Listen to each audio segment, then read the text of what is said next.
Hi అండి. నమస్తే. ఈరోజు మంచి ఫ్లేవర్‌తో కమ్మటి రుచినిచ్చే బగారా రైస్‌ని చేసి చూపిస్తాను.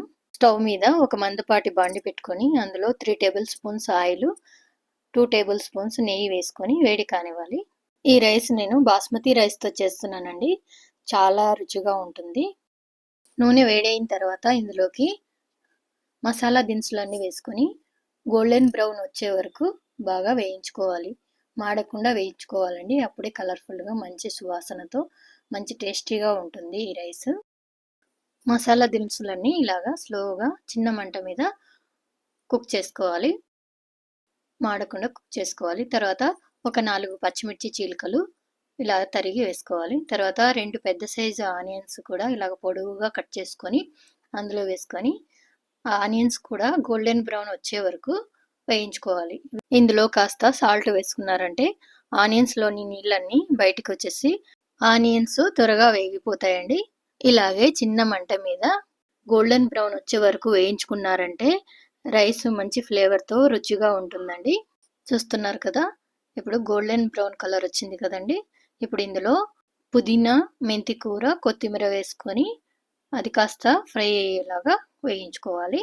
బగారా రైస్కి పుదీనా, మెంతి కూర, కొత్తిమీర మంచి ఫ్లేవర్ని ఇస్తాయండి. అందుకే వేస్తున్నాను. ఆకుకూరలన్నీ బాగా వేగిపోయి మంచి కలర్ఫుల్గా కనిపిస్తుంది చూడండి. ఇందులో నేను అల్లం వెల్లుల్లి పేస్ట్ వేయట్లేదండి. ఈ మసాలా దినుసులు ఆకుకూర ఫ్లేవర్తోనే ఈ రైస్ చాలా బాగుంటుంది.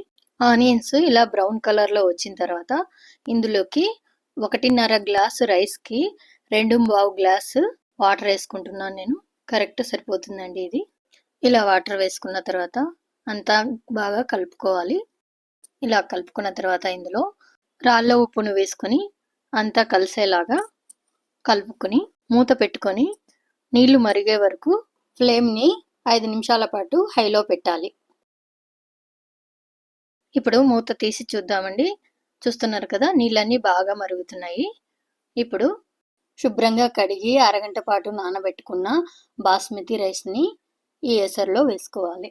1 నిమిషం పాటు ఈ బియ్యాన్ని మొత్తం ఎసరులో కలిసిపోయేలాగా బాగా కలుపుకోవాలి. ఇలా రైస్ అంతా ఎసరులో బాగా కలిసిపోయేలాగా కలుపుకున్న తర్వాత ఇందులో 1/2 చెక్క నిమ్మరసంని పిండుకోవాలి. మరొకసారి ఇలాగా కలుపుకుని మూత పెట్టేసుకోవాలండి. ఒక 5 నిమిషాల పాటు హై ఫ్లేమ్లో ఉడికించుకోవాలి. ఈ రైస్ని మాటిమాటికి కలపకూడదండి. మెతుకు విరిగిపోయే అవకాశం ఉంటుంది కాబట్టి బాస్మతి రైస్ని ఎక్కువ కలపకూడదు. ఇందులో ఇప్పుడు 1 టీ స్పూన్ నెయ్యి వేసుకుంటే రైస్కి మంచి ఫ్లేవర్ వస్తుందండి. తర్వాత 5 నిమిషాల పాటు మూత పెట్టుకొని సిమ్లో ఈ రైస్ని మగ్గించుకోవాలి. చూద్దామండి. మూత తీస్తానే మంచి ఫ్లేవర్ వస్తుందండి.